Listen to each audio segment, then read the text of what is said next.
Ça y est, c'est Noël? Ou presque. Et dans cette série de vidéos de l'Avent, on explore la manière dont les 4 auteurs des évangiles nous racontent la naissance de Jésus et comment ça éclaire le projet rédactionnel de chaque évangile, c'est-à-dire le but dans lequel chaque évangile a été écrit. Pour ce deuxième épisode, on va voir Jean.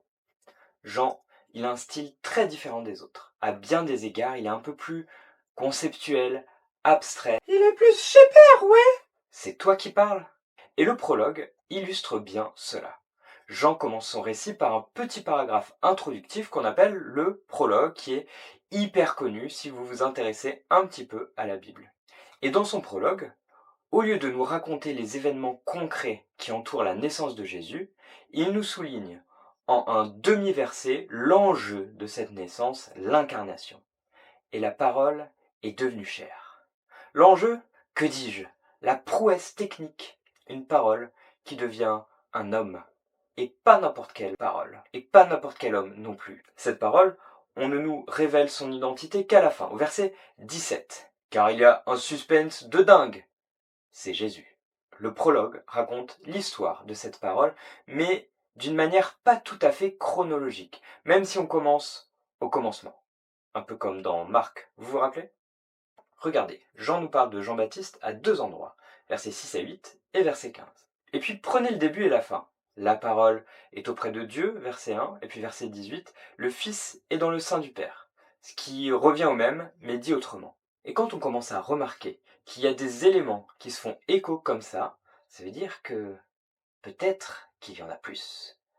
Peut-être est-ce le signe qu'on a une petite structure avec des parallélismes. Waouh! Et c'est le cas, on a une structure comme ceci.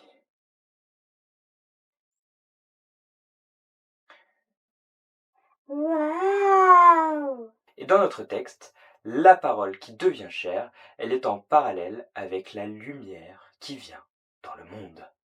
Au centre du passage, il y a « Ils ont cru en son nom ». C'est le truc central parce que c'est la clé de lecture de l'ensemble de l'évangile.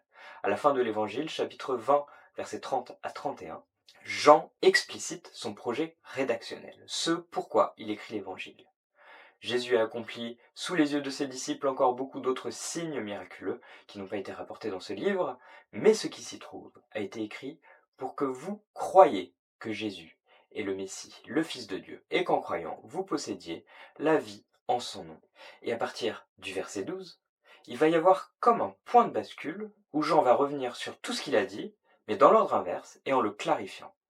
Passant de la première partie à la seconde, on va passer d'un langage plutôt abstrait, symbolique, évocateur, à un langage plus concret et personnel.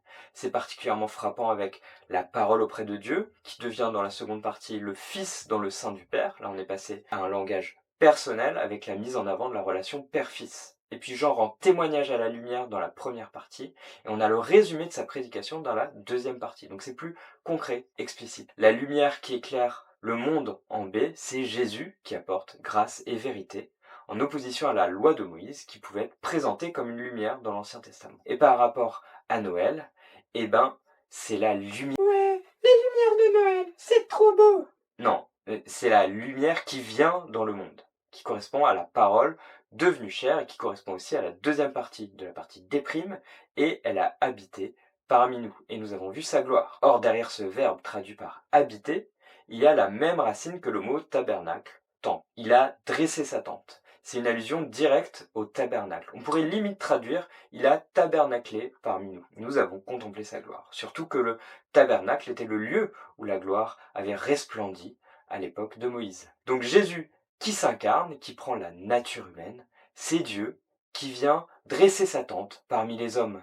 Son corps est le temple, le lieu où Dieu demeure pour être contemplé. Et là, on touche à un des fils thématiques importants de Jean, qu'on retrouve aussi au verset 17. Jésus est supérieur à Moïse et tout le système de l'Ancien Testament, car il est l'accomplissement parfait d'un truc imparfait. Et associé à ce thème, vous avez les mots-clés vie et lumière qui se transforment en grâce et vérité. Et dans tout Jean, la lumière est symbole de la vérité. Autre thème important de Jean qui est mis en avant dans ce prologue, c'est Jésus le Fils révèle le Père. en se faisant homme en particulier, il montre Dieu. On peut entrer en relation personnelle avec Dieu qui vient en personne, en chair et en os. Ensuite, vous avez des chapitres de discours entiers sur le sujet, comment le Fils montre le Père, etc. Puis finalement, vous avez aussi un procès dans ce prologue contre ceux qui rejettent la lumière. En particulier, les versets 10 et 11 impliquent que tant le monde que les siens, c'est-à-dire les Juifs, auraient dû reconnaître et accueillir la lumière, aka